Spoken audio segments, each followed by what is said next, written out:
नुआपड़ा जिला पुलिस पड़ियार कल्याण मंडपठारे ओडिशा सरकार गृह निर्माण और नगर उन्नयन विभाग आनुकूल्य विज्ञापित अंचल परिषद नुआपड़ार हिताधिकारी मानंकु प्रधानमंत्री आवास योजना 2.0 कार्यादेश बंटन करा जायछि।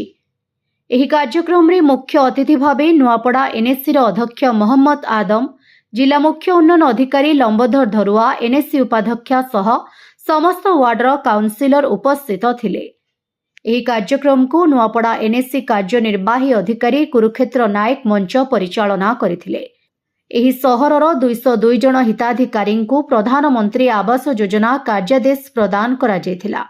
ମୁଖ୍ୟ ଅତିଥି ଲମ୍ବୋଧର ଧରୁଆ, କାର୍ଯ୍ୟନିର୍ବାହୀ ଅଧିକାରୀ କୁରୁକ୍ଷେତ୍ର ନାୟକ ଏହି ଯୋଜନାର ସମୟ ଅବଧି ଓ ସୁବିଧା ସୁଯୋଗ ବିଷୟରେ ପୁଙ୍ଖାନୁପୁଙ୍ଖ ବର୍ଣ୍ଣନା କରିଥିଲେ।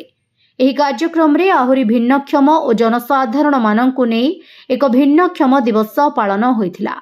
କେତେକ ଭିନ୍ନକ୍ଷମ ହିତାଧିକାରୀ ମାନଙ୍କୁ ବସ୍ ପାସ୍ ପ୍ରଦାନ କରାଯାଇଥିଲା।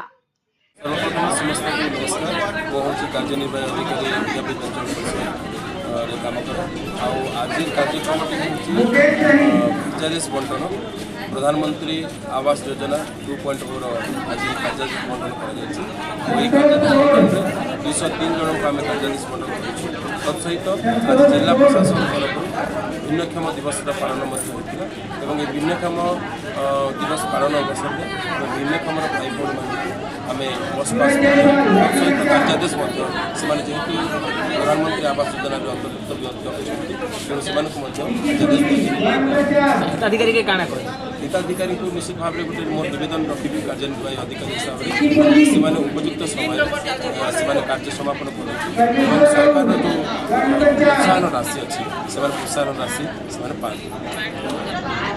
अर्बान एरिया रे आमर नूआपड़ा विज्ञापन परिषद रे आमर दिया 203 जन को आज कार्यादेश बंटन करा तार अच्छे विभिन्न प्रकार स्टेज रे पैसा दिया इनिशियली 10,000 पैसा दिया आज कार्यादेश देला भर से छः मास भितर घर कर पारे 10,000 अच्छे 4 मास भितर करेंगे कंप्लीट 20,000 टकर इनसेंटिव अच्छे आम टाउन रे मेनली आमर घर भल तैयारी कर लोक जेहेतु सुविधा सुजोग रोचे तो आगामी दिन में भावुँ नूआपड़ा विज्ञापित अंचल परिषद में बेनिफिशियरी समस्ते गृह ठीक भाव में संपादन करेंगे और जहाँ भी सरकार जो इनसेंटिव अच्छे पाइपर आशा कर।